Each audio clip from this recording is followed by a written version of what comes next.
Hello everyone. तो आज का जो हमारा टॉपिक है वो है इलेक्ट्रिसिटी। ठीक है, इलेक्ट्रिसिटी इसमें ये तो इसका अपने डेली लाइफ में भी यूज़ देखते हैं हम डेली हर चीज़ में। तो इसका जो पहला सब टॉपिक है वो है इलेक्ट्रिक चार्ज। ठीक है, क्योंकि फ्लो ऑफ इलेक्ट्रिक चार्ज को ही हम कहते हैं करंट, और करंट वगैरह जहाँ पे पढ़ते हैं उसी को हम क्या कहते हैं, इलेक्ट्रिसिटी कहते हैं। ठीक है, तो पहला क्वेश्चन है, what is the total charge of an electric dipole. तो इलेक्ट्रिक पहले समझते हैं ये इलेक्ट्रिक डायपोल होता क्या है। ठीक है, डाई का मतलब ही दो होता है, पोल्स मतलब दो एंड। ठीक है, तो एक ऐसे इस टाइप का मान समझ सकते हैं कि यहाँ पे दो पोल्स हैं। तो दो पोल्स कौन कौन से होंगे, एक पॉजिटिव, दूसरा क्या होगा, नेगेटिव। ठीक है, तो जब भी किसी एक पोल में दो चार्जेस हो, एक साइड में पॉजिटिव दूसरे साइड में क्या है, नेगेटिव, तो इसी को हम क्या कहते हैं, डायपोल कहते हैं। ठीक है, और यहाँ पे हम देखिए टोटल चार्ज कितना होगा, यहाँ पे +1, यहाँ पे -1, दोनों को ऐड करेंगे दोनों कट जाएगा तो क्या होगा, 0 होगा। ठीक है, since an electric dipole is a pair of equal and opposite charges. तो इलेक्ट्रिक डायपोल क्या होता है, इलेक्ट्रिक डायपोल जो है एक कह सकते हैं इक्वल एंड अपोजिट चार्जेस दोनों एंड पे होते हैं इलेक्ट्रिक डायपोल में। Therefore the total charge in an electric dipole will be 0। इस वजह से टोटल चार्ज जो होगा वो इलेक्ट्रिक डायपोल में क्या होगा, 0 होगा। ठीक है, नेक्स्ट पढ़ते हैं, विच of the following is not a good conductor of electricity. तो इसमें से कौन सा जो है वो इलेक्ट्रिसिटी का अच्छा कंडक्टर नहीं है, गुड कंडक्टर नहीं है। हमें ये पहले से पता है कि जितने भी मेटल्स वगैरह होते हैं वो सारे ही अच्छे कंडक्टर होते हैं। ठीक है, तो आप यहाँ पे देख सकते हैं ये ग्रेफाइट जो है वो एक अच्छा कंडक्टर है। ठीक है, गोल्ड मेटल है तो ये भी होगा। ठीक है, इनफैक्ट सॉइल, क्योंकि सॉइल में क्या होता है ना, मॉइस्चर होता है, तो जहाँ पे भी पानी का चीज़ आ गया तो वो ऑटोमेटिक क्या होगा, इलेक्ट्रिसिटी वो कंडक्ट करने लगेगा। तो इस वजह से यहाँ पे जो आंसर होगा वो होगा डायमंड। ठीक है, डायमंड जो है वो एक अच्छा कंडक्टर नहीं है इलेक्ट्रिसिटी का। Diamond is a giant covalent structure that is each carbon atom is covalently bonded with other carbon atoms. तो डायमंड जो है इसमें क्या होता है कि ये एक कोवलेंट स्ट्रक्चर होता है ये, और काफ़ी जाइंट होता है। जाइंट का मतलब ये हुआ कि इसमें एक कार्बन का ना पूरा रिंग बना होता है, जिसमें कि एक कार्बन अपने और 4 कार्बन से जुड़ा होता है, फिर दूसरा कार्बन भी 4 कार्बन से जुड़ा होगा। ठीक है, इस तरीके से ये इसका कॉम्प्लेक्स स्ट्रक्चर होता है। ठीक है, diamond is a bad conductor of electricity. Diamond जो है वो गुड कंडक्टर नहीं है इलेक्ट्रिसिटी का ना। Unlike most electrical insulators, diamond is a good conductor of heat because of strong covalent bonding and low photon scattering. तो अक्सर हम ऐसा देखते हैं कि जो चीज़ इलेक्ट्रिसिटी को कंडक्ट नहीं करता वो हीट को भी नहीं करता। ठीक है, लेकिन डायमंड एक एक्सेप्शन मान सकते हैं यहाँ पे, क्योंकि डायमंड भले ही इलेक्ट्रिसिटी का अच्छा कंडक्टर नहीं है बट स्टिल वो हीट का बहुत अच्छा कंडक्टर है। ठीक है, तो कह सकते हैं कि डायमंड तो इंसुलेटर है but it is a good conductor of heat. ठीक है, अब इसका रीज़न क्या है, क्योंकि ये कोवलेंटली एक बॉन्ड से ये बना हुआ है, कोवलेंट बॉन्ड से बना हुआ है, और इसमें फ़ोटोन की स्कैटरिंग जो ना कम होती है। जब फोटोन की स्कैटरिंग कम होगी, इससे पहले हमने लाइट चैप्टर पढ़ा, तो फोटोन की स्कैटरिंग नहीं होगी, इसका मतलब क्या हुआ कि लाइट जो है पर्टिकुलर एक प्लेस पे फोकस हो रहा है, इसका मतलब वो अच्छे से कंडक्ट कर पाएगा। ठीक है, हीट को। नेक्स्ट है, कूलम्ब पर सेकेंड इज़ इक्विवेलेंट टू। तो हमें ये पहले ध्यान रखना कि कूलम्ब होता क्या है। तो कूलम्ब जो है ये चार्ज की यूनिट है। ठीक है, चार्ज की ऐसा यूनिट क्या होती है, कूलम्ब होती है। अब एक कूलम्ब पर second means per unit time पे जितना चार्ज फ्लो होगा उसी को हम क्या कहते हैं, करंट कहते हैं। ठीक है, और इसकी यूनिट क्या होती है, एम्पियर। ठीक है, तो ampere is defined as the unit of electric current. तो एम्पियर क्या है, इलेक्ट्रिक करंट की यूनिट है। ठीक है, और ये किसका इक्वल होता है, current I equal to Q/T। ठीक है, जहाँ पे Q चार्ज है और T जो है ये टाइम है। नेक्स्ट है, which of the following relation between capacitance and charge Q and potential difference V is true. तो कैपेसिटेंस और चार्ज के बीच में और पोटेंशियल डिफरेंस के बीच में कौन सा रिलेशन जो है वो एग्जिस्ट करता है, तो ये होता है Q equal to C into V। ठीक है, जहाँ पे C कैपेसिटेंस है, V क्या पोटेंशियल है। ठीक है, relationship between capacitance and voltage is Q equal to CV, where अगर V अगर 1 वोल्ट होगा और तो C इक्वल टू क्या होगा, Q हो जाएगा। ठीक है, means the capacitance of a conductor is equal to the electric charge that increases the electric potential of that conductor by 1 volt. मतलब अगर कभी भी हम पोटेंशियल डिफरेंस को 1 वोल्ट करते हैं और उस टाइम में जितना चार्ज फ्लो होगा वही क्या होगी, कैपेसिटेंस की वैल्यू होगी। ठीक है, और इसकी यूनिट क्या होती है कैपेसिटेंस की, तो ये होगी कूलम्ब पर वोल्ट, क्योंकि यहाँ पे C कैपेसिटेंस है तो C इक्वल टू क्या होगा, Q/V। ठीक है, जहाँ पे वी हो गया वोल्ट, वी का यूनिट है ना, वी का मतलब पोटेंशियल डिफरेंस की यूनिट वोल्ट हो गई, और क्यू की चार्ज होगी, तो कैपेसिटेंस की क्या होगी, चार्ज अपॉन वोल्ट, ठीक है। या फिर इसके साइंटिस्ट के नाम पे हम बोल देते हैं फैराडे, ठीक है। मीन्स कैपेसिटेंस की यूनिट क्या होगी, फैराडे भी हो सकता है, मतलब ऑप्शन में फैराडे है तो फैराडे को टिक करेंगे, अदरवाइज कूलम पर वोल्ट, ठीक है। नेक्स्ट है the energy U stored in a capacitor of capacitance C with charge Q and voltage V can be expressed as all the following except. तो अगर कभी भी एनर्जी यू स्टोर्ड हो किसी capacitor में, ठीक है, जिसकी कैपेसिटेंस सी है और चार्ज क्यू है, वोल्टेज भी दिया हुआ है वी, तो हम बाकी किस एक्सप्रेशन को छोड़ के बाकी तीनों में हम कर सकते हैं एक्सप्रेस। तो ये ऑप्शन नंबर डी जो है बस ये नहीं होगा, बाकी हम इन तीनों के टर्म में एक्सप्रेस कर सकते हैं, ठीक है। तो नेक्स्ट यहाँ पे इसका एक्सप्लेनेशन क्या है, the energy stored in a capacitor is equal to क्या होता है, U equal to half into C V square, ठीक है, जहाँ पे सी कैपेसिटेंस है, वी है पोटेंशियल डिफरेंस। अगर किसी कंडक्टर में चार्ज क्यू है, ठीक है, चार्ज क्यू देते हैं और उसका पोटेंशियल वी है, ठीक है, तो उस कंडक्टर की कैपेसिटी कितनी होगी, C equal to Q upon we.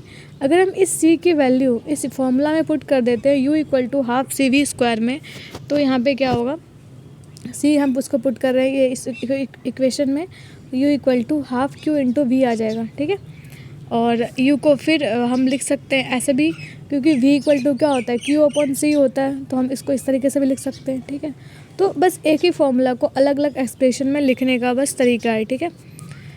Next topic है हमारे पास कूलम्स लॉ, ठीक है। जब भी हम इलेक्ट्रिसिटी पढ़ रहे हैं तो हमें कूलम्स लॉ समझना बहुत ज़रूरी है, ठीक है। तो इसमें पहला है which law of physics states that the force between two electric charges reduces to a quarter of its former value when the distance between them is double. तो यहाँ पे ये नॉर्मल इक्वेशन के बारे में नहीं पूछा, बट उसने एक न्यूमेरिकल के थ्रू पूछ लिया कि किस लॉ में होता है अगर हम डिस्टेंस को डबल करते हैं तो जो फोर्स है, या फिर कह सकते हैं दोनों के बीच में जो दो चार्ज के बीच में जो फोर्स लग रहा है वो हो जाता है, कम हो जाता है, ठीक है, 1/4 हो जाता है, क्वार्टर हो जाता है। तो पहले समझ लेते हैं कूलम्स लॉ क्या होता है, ठीक है। कूलम्स लॉ के अकॉर्डिंग अगर कोई दो चार्ज है, एक Q1 और दूसरा Q2, ठीक है, और दोनों डिस्टेंस R पे है, ठीक है, दोनों के बीच में डिस्टेंस R है, तो कूलम्स लॉ क्या कहता है कि F मतलब फोर्स का जो वैल्यू होगा वो डायरेक्टली किसके प्रोपोर्शनल होगा, Q1 Q2 अपॉन R का स्क्वायर, ठीक है। अगर हम इस प्रोपोर्शनलिटी को हटाते हैं तो हमें क्या मिलेगा, F इक्वल टू होगा हमारे पास K Q1 Q2 upon R square, ठीक है। अब देखिए यहाँ पे ये हमारे पास फोर्स का फॉर्मूला आ गया, वो है force equal to, just wait, force equal to क्या हुआ, Q1, force equal to K Q1 Q2 upon R square. अब हम देख सकते हैं कि यहाँ से फोर्स क्या है, square of the radius means square of the distance between two charges के इन्वर्सली प्रोपोर्शनल है। मीन्स अगर हम रेडियस को डबल करते हैं तो फोर्स क्या होगा, ये 1/4 हो जाएगा, ठीक है। यही पूछा गया था कि किस में होता है, ये होता है कूलम्स लॉ में, ठीक है। तो ऑप्शन नंबर डी जो इसका करेक्ट आंसर होगा। नेक्स्ट पढ़ते हैं, according to Coulomb's law the force of attraction or repulsion between two charged bodies is directly proportional to the product of their charges and inversely proportional to the square of the distance between them। तो same वही उसको words में लिख दिया है कि Coulomb's law के according क्या होता है कि जो भी दो चार्जेस के बीच में जो भी फोर्स लग रहा है ना वो किसके प्रोपोर्शनल होगा, डायरेक्टली तो प्रोपोर्शनल होगा उस दो चार्ज के प्रोडक्ट के ऊपर, ठीक है, और लेकिन इन्वर्सली किसके प्रोपोर्शनल होगा, स्क्वायर ऑफ द रेडियस के, ठीक है। It acts along the line joining the two charges considered to the point charges. तो यहाँ पे ध्यान रखना है कि कूलम्स लॉ में जो चार्जेस होते हैं ना वो बहुत कम वैल्यू के होते हैं, हम उसे पॉइंट चार्ज भी मान सकते हैं। If a charge Q1 is placed at a distance R from a similar charge Q2 the two charges will continue to repel each other with a force. अगर हम दो चार्ज मान लेते हैं, एक पॉजिटिव चार्ज है Q1 और दूसरा भी पॉजिटिव चार्ज ही है Q2, है ना, दोनों के बीच डिस्टेंस कितना है, R का है। तो यहाँ पे जो कूलम्स लॉ के फॉर्मूले के अकॉर्डिंग F इक्वल टू क्या होगा, K Q1 Q2 upon R square, है ना, फोर्स ऑफ रिपल्सन, क्योंकि दो सेम चार्जेस है तो फोर्स ऑफ रिपल्सन होगा। जहाँ पे K क्या है, K है कांस्टेंट ऑफ प्रोपोर्शनलिटी, ठीक है, जो किस पे डिपेंड करता है कि दो चार्जेस जो हैं वो कौन से मीडियम में रखे हुए हैं, ठीक है। तो ये जो के की वैल्यू है दिस इज़ नॉट यूनिवर्सल, ठीक है। यूनिवर्सल है अगर हम यहाँ पे अर्थ पे देखें तो ऑब्वियसली हमारे लिए तो वो यूनिवर्सल ही होगा, क्योंकि हम जो भी चार्जेस रखेंगे वो अर्थ पे रखेंगे, उसी के रिस्पेक्ट में हम कैलकुलेशन करेंगे। बट अगर हम मीडियम चेंज करते हैं, मीडियम इन द सेंस अगर हम उसी चार्ज पार्टिकल को वाटर के अंदर रख देते हैं, ठीक है, या फिर ग्लास के अंदर बंद कर देते हैं, तो उसमें जो के की जो वैल्यू होगी ना वो डिफ़र कर जाएगी, ठीक है। ऐसे के की वैल्यू जब हम कैलकुलेशन करेंगे तो उसमें क्या लेंगे, 9 × 10⁹ newton metre square coulomb square, ठीक है। ये एयर के लिए, ठीक है। One distance is half force becomes, जब भी हम डिस्टेंस को हाफ करेंगे तो फोर्स जो है वो 4 टाइम्स हो जाएगा, ठीक है। और the distance is double force become, अगर हम डिस्टेंस को डबल करते हैं तो डिस्टेंस डबल करेंगे तो वो स्क्वायर के टर्म में है तो वो हो जाएगा नीचे 4 है, ठीक है। 4 हो जाएगा मतलब फोर्स जो है वो 1/4 हो जाएगा, ठीक है, क्वार्टर हो जाएगा। Therefore when the distance between two electric charges become 2 times the force between them in if reduced by 1/4 of their former value।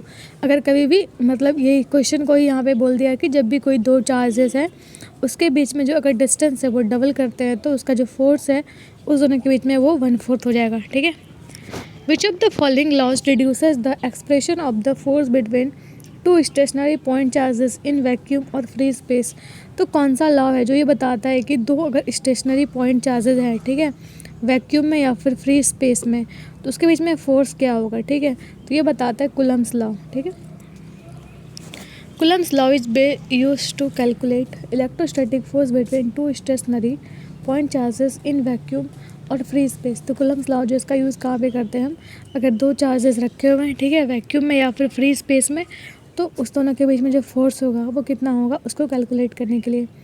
Ohm's law for find current end voltage, Ohm's law का use कहाँ पे करते हैं, current और voltage को find करने के लिए, और लेंजेस लॉ को यूज़ करते हैं इंड्यूस्ड ईएमएफ को कैलकुलेट करने के लिए। नेक्स्ट टॉपिक है हमारे पास इलेक्ट्रिक सर्किट, ठीक है। अगर हमें जब भी करंट सप्लाई करना है तो हमें एक पर्टिकुलर प्रॉपर सर्किट बनाना पड़ेगा, उसी में करंट फ्लो होगा, ठीक है। पहला क्वेश्चन है which of the following is a property of the wire used for making electric fuses. जो भी वायर जिसका यूज़ करते हैं इलेक्ट्रिक फ्यूज बनाने का, ठीक है, उसकी क्या प्रॉपर्टी सबसे इम्पॉर्टेंट है। तो सबसे इम्पॉर्टेंट प्रॉपर्टी जो है इसको बहुत जल्दी मेल्ट करना चाहिए, ठीक है। तो इसका बहुत जल्दी मेल्ट करने का रीज़न क्या है, देखिए, अगर हम जैसे कि घर में हमारा फ्यूज़ लगा होता है, मतलब जो भी करंट का फ्यूज़ है, ठीक है, उसमें हमारे घर में तो बहुत सारे अप्लायंसेस हैं, तो टीवी है ना, ये सब फ्रिज वगैरह उससे कनेक्ट होता है। लेकिन अगर अचानक जो है करंट का फ्लो बहुत ज़्यादा आ गया, ठीक है, और अगर हमने फ्यूज़ नहीं लगा रखा घर में, तो क्या होगा, डायरेक्टली इतना सारा जो हैवी करंट है, लार्ज अमाउंट ऑफ करंट है, वो उस अप्लायंसेस में भी सप्लाई होगा, तो वो ख़राब हो सकता है, ठीक है, ख़राब ही होगा, है ना। तो उसको बचाने के लिए हम क्या करते हैं, सबसे पहले सर्किट में एंड सबसे स्टार्टिंग में ही हम फ्यूज़ लगाते हैं, ठीक है, कि बाई चांस अगर कभी भी बहुत लार्ज अमाउंट में लाइक करंट का सप्लाई हो तो पहले फ्यूज़ मेल्ट कर जाए और कनेक्शन ही टूट जाए वहाँ से, ठीक है। इससे हमारे जितने भी इलेक्ट्रिक सर्किट है वो बच जाएगा घर का पूरा, ठीक है, इलेक्ट्रिकल अप्लायंसेस बच जाएंगे। तो इस वजह से जो भी फ्यूज़ हम लगाते हैं तो हमें ये ध्यान रखना चाहिए कि उसकी जो मेल्टिंग पॉइंट है वो बहुत कम होनी चाहिए, ठीक है, बहुत जल्दी इसको मेल्ट करना चाहिए। Fuse used in electric circuits, it protect circuits and appliances by stopping the flow of any unduly high electric current. तो फ्यूज़ को हम कहाँ पे लगाएंगे, ऑब्वियसली इलेक्ट्रिक सर्किट में लगाएंगे, ठीक है, जहाँ पे करंट फ्लो होगा। और ये क्या करता है, फ्यूज हमारे जितने भी अप्लायंसेस हैं जो घर में लगे हुए हैं या सर्किट है पूरा, उसको बहुत ज़्यादा हाई अमाउंट ऑफ करंट उसमें फ्लो होने नहीं देता है, ठीक है। The fuse is placed in series with the device. तो जो भी फ्यूज जो है वो हमेशा कब लगेगा, सीरीज में लगेगा, ठीक है। एक तो सीरीज में होता है, सीरीज में लगने का मतलब फ्यूज़ ऐसे लगेगा, ठीक है, ये फ्यूज़ यहाँ पे होगा, बाकी अप्लायंसेस ऐसे लगे होंगे, ये सीरीज हो गया। पैरेलल में क्या होता है कि बाकी अप्लायंसेस का वायर ये है लेकिन फ्यूज़ जो है वो यहाँ पे लगा हुआ है, ठीक है,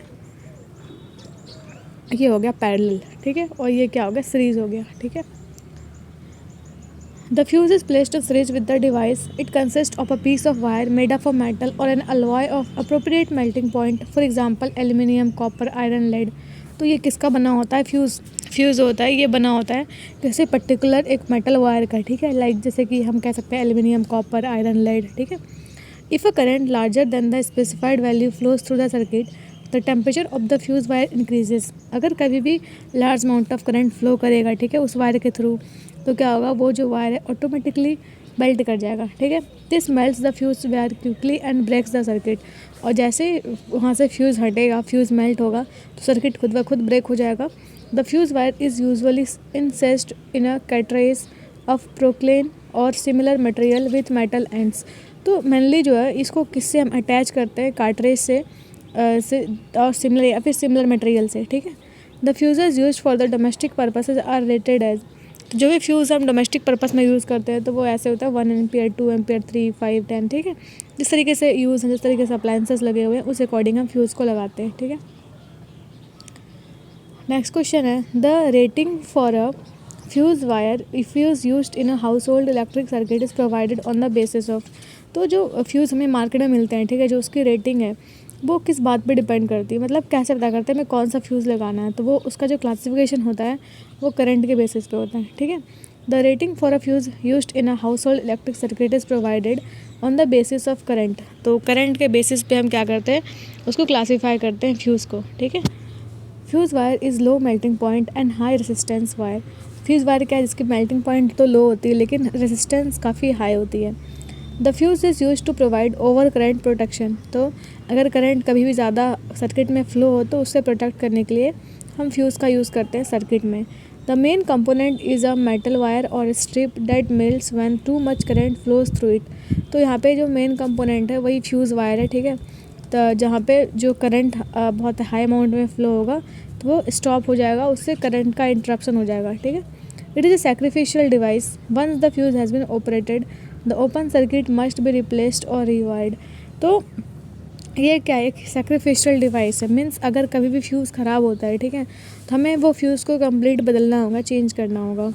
the wiring regulations usually define the maximum current rate of fuse for a particular circuit. तो जो भी वायरिंग वगैरह होता है तो वो खुद ही सजेस्ट करते हैं कि किस वैल्यू का हमें यहाँ पे फ्यूज़ लगाना है। Short circuits, overload, uneven loads or device failure are the primary or some reason for the fuse operation. तो फ्यूज़ ऑपरेशन के लिए जो कुछ इंपॉर्टेंट चीज़ें हैं वो है शॉर्ट सर्किट, ओवरलोड या फिर अनइवन लोड, मीन्स कभी करंट काफ़ी हाई हो रहा है फिर तुरंत लो हो जा रहा है, तो इस तरीके का uneven operation. The fuse is placed in series with the device, हमने पढ़ लिया, ठीक है। हमेशा फ्यूज़ को कहाँ लगाएंगे, हम सीरीज में लगाएंगे, ठीक है। It consist of a piece of wire made up of metal or an alloy of appropriate melting point. तो ये किससे बना होता है, ये एक पीस ऑफ वायर होता है, ठीक है, जो कि मेटल वगैरह का बना होता है या फिर अलॉय का भी हो सकता है। अलॉय क्या होता है, अलॉय होता है 2 या 3 मेटल्स का जो मिक्सचर होता है, ठीक है, एक पर्टिकुलर प्रोपोर्शन में। तो वो मेल्टिंग पॉइंट के अकॉर्डिंग हम उसको लगाते हैं, ठीक है। If a current larger than the specified value flows through the circuit the temperature of the fuse wire increases. जब भी कभी भी करंट जो है ना एक पर्टिकुलर जो वैल्यू है उससे ज़्यादा की फ़्लो करेगी तो जो टेम्परेचर जो है फ्यूज़ वायर का वो बढ़ जाएगा और सर्किट में जो करंट का फ़्लो है वो कम हो जाएगा। This melts the fuse wire and breaks the circuit. The fuse wire is usually encased in cartridge of porcelain or similar material with metal ends. तो यही यहाँ पे दिया हुआ है सेम चीज़ कि हम इसको कैसे कनेक्ट करते हैं। तो मेटल वायर होता है, उसको दोनों एंड से किसी और मटेरियल से या फिर सेम मटेरियल से क्या करेंगे, उसको अटैच कर देंगे, ठीक है। और इसकी जो क्लासिफिकेशन होती है वो किस बेसिस पे होती है, एम्पियर के बेसिस पे, ठीक है, लाइक 1 एम्पियर, 2 एम्पियर, 10 एम्पियर, ठीक है। Next fuse wire is made up of N alloy of. तो फ्यूज़ वायर जो है जनरली किस अलॉय का बना होता है, तो ये होता है टीन एंड लेड, ठीक है। तो a fuse wire is an electrical circuit is a protective component of a wire current. तो फ्यूज़ क्या है, किसी भी सर्किट में एक प्रोटेक्टिव कंपोनेंट है which breaks the circuit when more than amount of current flows in the circuit. जब क्या होता है, फ्यूज़ क्या होता है, ब्रेक हो जाएगा जब भी कभी भी एक स्पेसिफाइड अमाउंट से ज़्यादा करंट फ्लो करेगा, ठीक है। अब है कि in this way the electrical equipment, bulbs, TV etcetera attached to the circuit is prevented from getting damage due to excessive current. तो इस वजह से क्या होगा, बाकी जो अप्लायंसेज हैं, ठीक है, तो वो बच जाएंगे क्योंकि फ्यूज़ वायर पहले ही मेल्ट होकर क्या करेगा, सर्किट को ब्रेक कर देगा। A fuse wire is a soft wire with high resistance and low melting point. तो जो फ्यूज़ वायर होता है ना उसका रेजिस्टेंस काफ़ी हाई होता है बट मेल्टिंग पॉइंट कम होती है, ठीक है। Fuse wires are made up of tin and lead alloys. Which of the following statements is और आर करेक्ट। तो इसमें से कौन सा स्टेटमेंट जो है वो करेक्ट है। Fuse is generally placed in series with the device, ये बिल्कुल सही है, ठीक है। फ्यूज को हमेशा हम सीरीज में ही कनेक्ट करते हैं। तो fuse is generally placed in parallel with the device, तो ये गलत हो जाएगा, ठीक है। क्योंकि दोनों क्या है, सिमिलर और कॉन्ट्रास्टिंग ऑप्शन है। मीन्स एक सीरीज में बोल रहा है, एक पैरेलल में बोल रहा है। हमें पता है कि सीरीज में कनेक्ट करना है तो पैरेलल वाला तो गलत हो जाएगा, ठीक है। अब देखते हैं टू कहाँ कहाँ पे मतलब है, ठीक है। तो इसमें क्या बोल रहा है स्टेटमेंट, ये ट्रू बोल रहा है तो दो नहीं होगा, इसमें भी दो है, ये भी नहीं होगा, ठीक है। या तो वन या तो सी होगा। अब देखिए fuse wire has high melting point, तो ये भी नहीं होगा, इसकी मेल्टिंग पॉइंट तो लो होती है ना, तो इसलिए इसका जो करेक्ट ऑप्शन होगा वो होगा ओनली ए, ठीक है। तो आगे बढ़ते हैं। To avoid the dangers of short circuit fuse wires are placed in different circuit fuse wires made up of tin and lead alloys. तो डेंजर्स, अगर कोई भी सर्किट है, शॉर्ट सर्किट से बचाने के लिए हम फ्यूज़ वायर को सर्किट्स में रखते हैं, ठीक है। Fuse wire made up of tin and lead alloys, its melting point is low and resistance is high. तो हम यहाँ पे टीन और लेड का ही यूज़ क्यों करते हैं एलॉय के रूप में, क्योंकि इसका जो मेल्टिंग पॉइंट काफ़ी लो होता है लेकिन रेजिस्टेंस हाई होता है। It is gathered with one of the connective wires or devices of the circuit. When for some reason the value of the current in the circuit exceeds a specified limit, the fuse wire is immediately heated and melts and breaks the circuit. तो जब भी जो जिस भी मतलब current का जिसके लिए स्पेसिफाइड है वो फ्यूज़, जैसे उससे अधिक करंट फ्लो होगा वो तो अपने आप मेल्ट हो जाएगा और इससे फ्लो ऑफ करंट भी रुक जाएगा। इसलिए स्टेटमेंट एक जो इसमें करेक्ट था, ठीक है। नेक्स्ट क्वेश्चन है, dash states that the total current entering a junction is equal to the total current leaving the junction। तो ऐसा कौन सा जो है लॉ है वो कहता है कि जितना अमाउंट ऑफ करंट मतलब फ्लो मतलब कहाँ किसी जंक्शन से एंटर हो रहा है, ठीक है, सेम अमाउंट ऑफ करंट जो है वो दूसरे एंड से वो मतलब एग्जिट करेगा, ठीक है। फॉर एग्जांपल यहाँ पे करंट इंटर किया, ठीक है, मान लेते हैं 5 एम्पियर का, तो इस तरीके से यहाँ पे गया, फिर यहाँ पे गया, फिर यहाँ पे गया, तीनों कहीं तो मिलेंगे जाके इस तरीके से, ठीक है। तो करंट जो बाहर होगा ना यहाँ पे ये भी 5 एम्पियर का ही होगा, ठीक है। ये कहता है किरचॉफ्स लॉ, किरचॉफ्स का फर्स्ट लॉ, ठीक है। ऑप्शन नंबर डी जो इसका करेक्ट आंसर है। इन 1845 आपको एसएससी में अब ये भी पूछने लगा है कि कौन सा लॉ कब दिया गया था, ठीक है।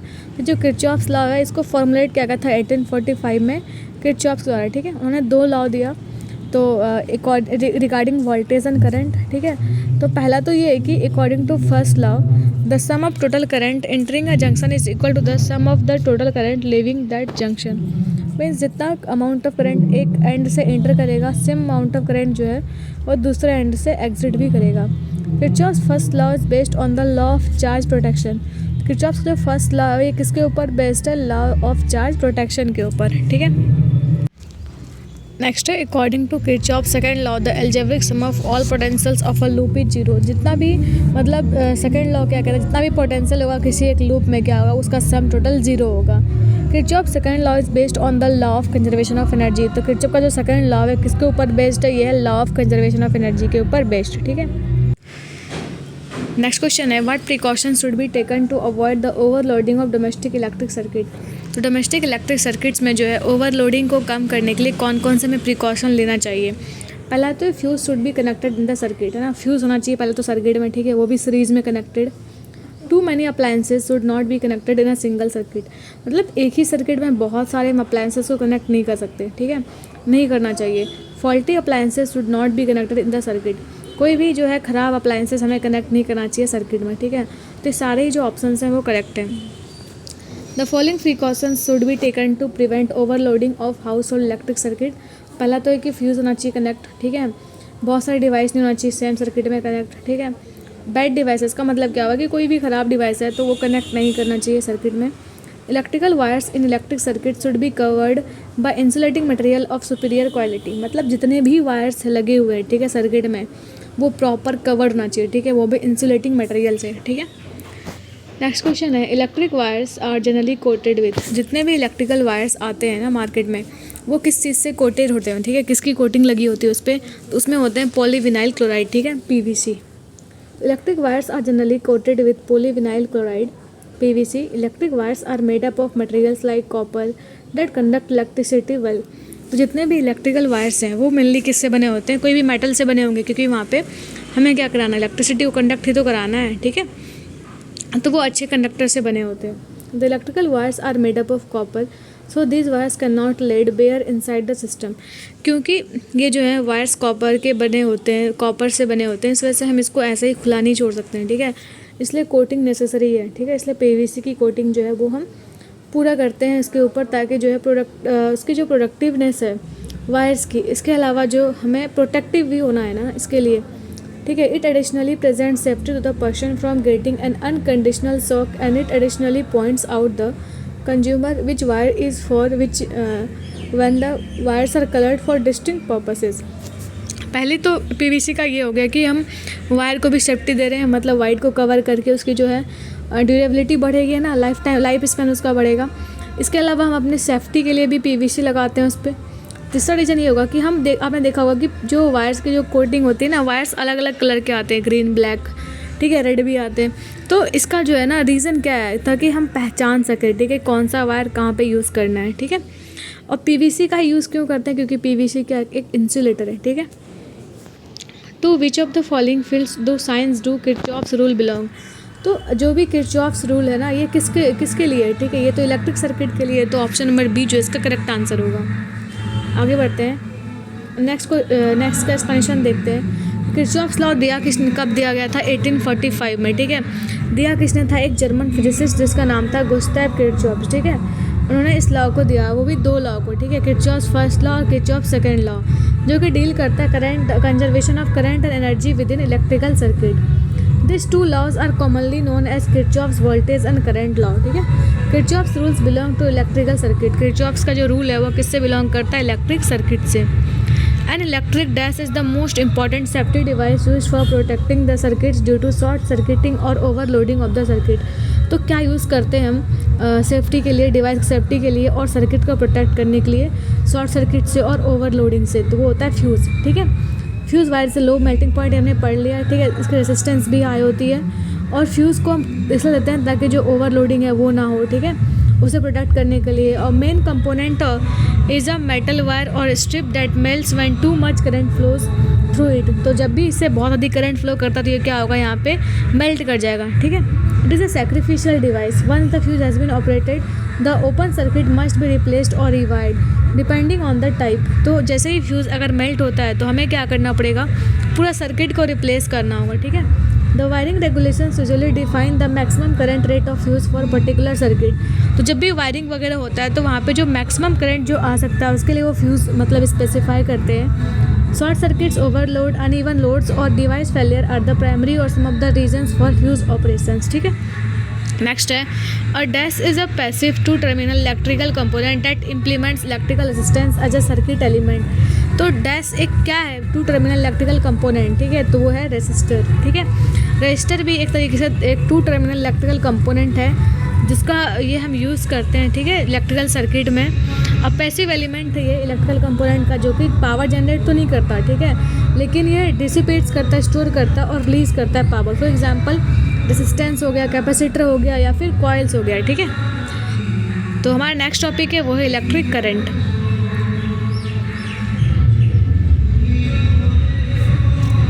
तो पहले तो यहाँ पे ये इलेक्ट्रिक करंट क्या होता है, करंट हमने पढ़ लिया कि करंट का सिंबल क्या होता है, आई, ठीक है। आई इक्वल टू क्या होता है, Q/T means charge upon time, ठीक है। और हमने इसका ये भी देख लिया कि इसकी यूनिट क्या होगी, कूलम पर सेकेंड, ठीक है, या फिर इसकी यूनिट एम्पियर भी होती है, ठीक है।